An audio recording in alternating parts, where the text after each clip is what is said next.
Bienvenue voyageur. J'aimerais profiter de cet endroit magnifique et de cette petite pause pour te raconter deux histoires. Des histoires si anciennes que j'ai parfois moi-même bien du mal à me souvenir de tous les détails. Elles sont l'histoire de l'origine du monde, d'après les premiers hommes à les avoir racontées, les Nordiques. La première histoire est celle d'Ymir, le géant primordial. Dans les temps anciens, bien avant que les hommes ne foulent la terre, bien avant que les dieux ne construisent leur vaste palais dans Asgard, et bien avant que Midgard, le royaume des hommes, ne soit créé, il n'y avait que le vide infini du Ginnungagap, un abîme sans fin s'étendant au milieu, entre la chaleur ardente de Muspelheim au sud et le froid glacial de Niflheim au nord. C'est dans ce chaos originel que naquit Ymir. Ymir n'était pas comme les autres êtres que l'on connaîtra par la suite. Sa naissance fut étrange, venue du givre et du feu qui se rencontrèrent dans le vide sombre. Des étincelles de Muspelheim fusionnèrent avec les frimas de glace de Niflheim. Et de cette union improbable émergea Ymir, colossal et terrifiant. Ymir était le premier des géants, mais il n'était pas seul dans sa solitude cosmique. Avec lui naquit également une vache gigantesque, Audumla, dont le lait le nourrirait pour les siècles à venir. Mais Ymir n'était pas un géant comme les autres. Il était aussi une source de vie. Dans son sommeil, des gouttes de sueur coulaient de son corps immense et de cette sueur naquirent de nouveaux êtres, d'autres géants, des forces brutes de la nature. Et ainsi Ymir devint le père de la race des géants, qui prospérèrent et grandirent, brutaux et indomptés. Audumla, quant à elle, léchait les blocs de glace salée de Ginnungagap pour se nourrir. Et de cette glace émergea Buri, le premier des As, les ancêtres des dieux. Buri eut un fils à son tour, Bor, et ce dernier épousa Bestla, une géante, donnant naissance à 3 fils. Vili, Vé et Odin. Odin, le plus sage et le plus puissant des 3, savait que pour que l'ordre et la vie puissent prospérer, l'ancien chaos incarné par Ymir devait être vaincu. Les 3 frères décidèrent alors de prendre leur destin en main et de renverser Ymir, le géant primordial. Une grande bataille s'ensuivit, une bataille titanesque, qui ébranla les fondations mêmes de l'univers. Finalement, les jeunes dieux triomphèrent et Ymir, le géant originel, tomba. Mais Ymir ne mourut pas en vain.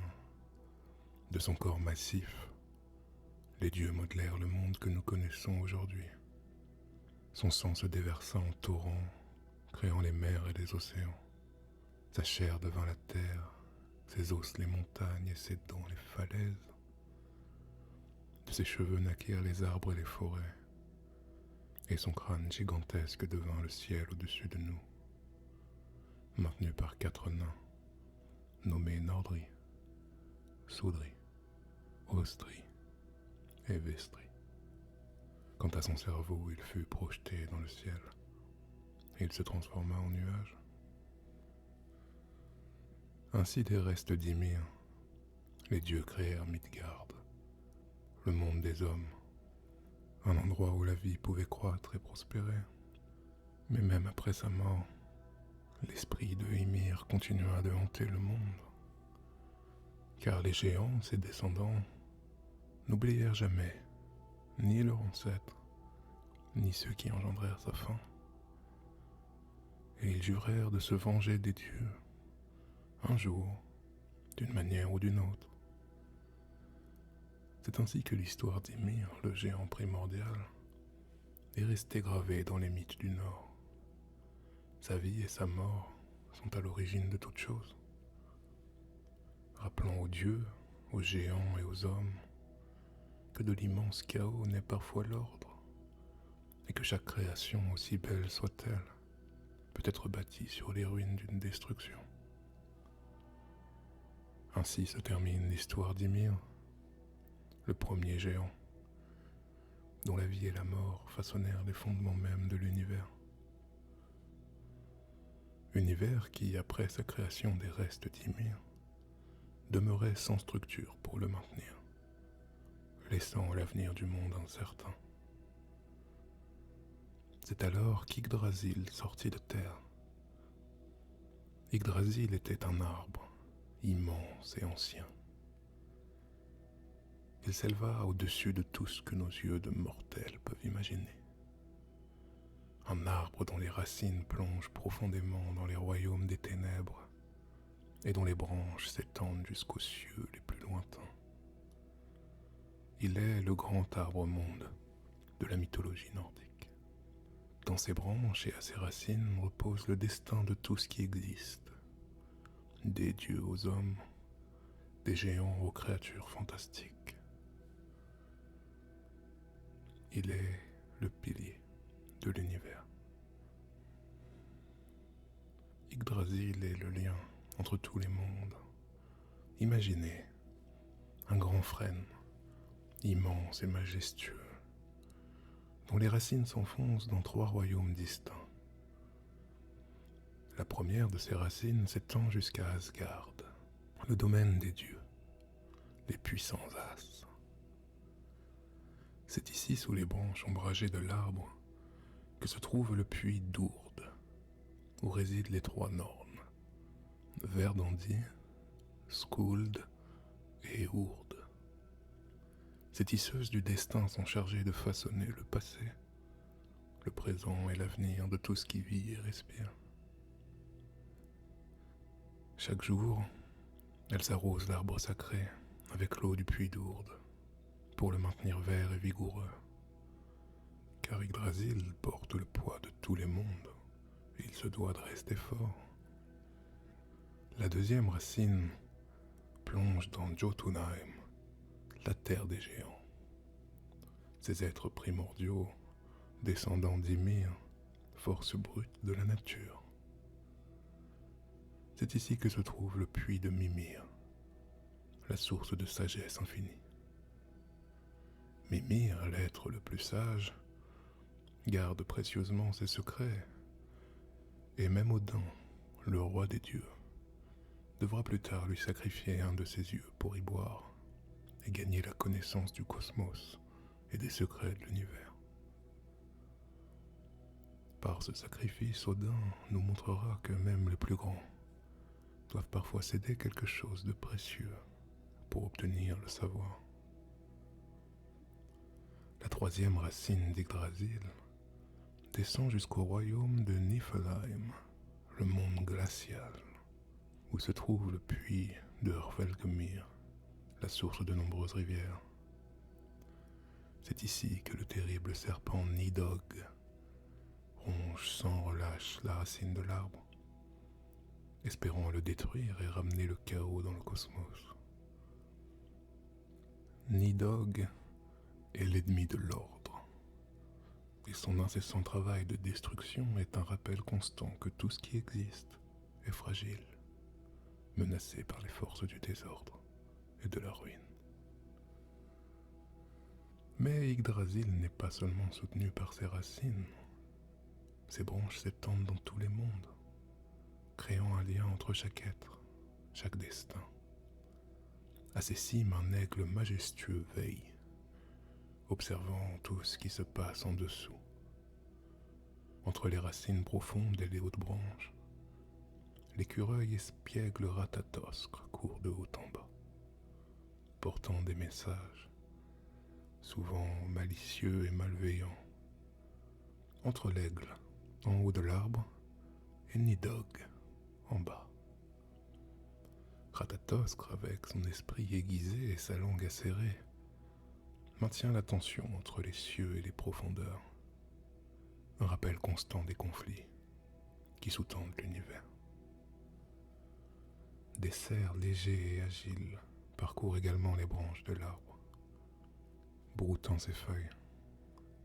Ces cerfs, Dain, Dvalin, Duneyr et Durafor, symbolisent le cycle de la vie et de la mort, montrant que même l'arbre le plus sacré peut être consommé par les forces naturelles du monde.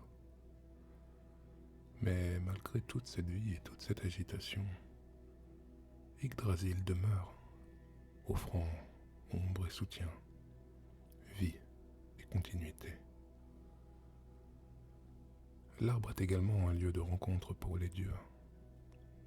C'est sous ses branches que les As se réunissent pour tenir conseil et débattre des affaires du monde.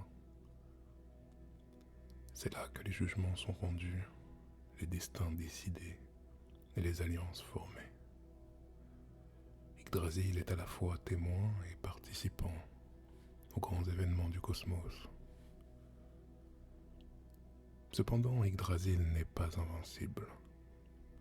L'arbre sacré montre des signes de déclin, car les forces de la destruction, du chaos et de la discorde cherchent toujours à le miner.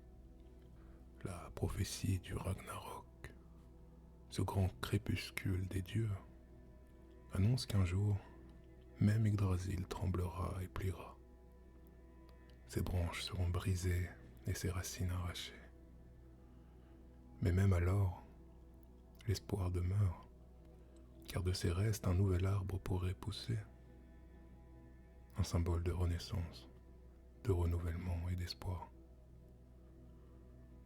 Et ainsi, Yggdrasil, malgré tout, continue de se tenir droit et fort, soutenant tout ce qui est et tout ce qui sera. Tant que ses racines sont profondes et ses branches larges, les mondes demeurent en équilibre, car Yggdrasil est plus qu'un arbre. Il est la vie elle-même, la colonne vertébrale de l'univers, le pont entre l'éphémère et l'éternel. Tant qu'Yggdrasil vivra, le cycle de la vie, de la mort et de la renaissance se poursuivra. Et même si le Ragnarok, le grand crépuscule des dieux, venait à arriver, des restes d'Yggdrasil poussera sans doute un nouvel arbre pour que commence un nouveau cycle. J'espère que ces deux histoires t'auront plu. N'hésite pas à te reposer un peu ici. L'endroit est magnifique et tu es ici chez toi. Nous nous reverrons bientôt avec d'autres histoires à se raconter. Et d'ici là, je sais que tout ira bien pour toi. À bientôt, voyageur.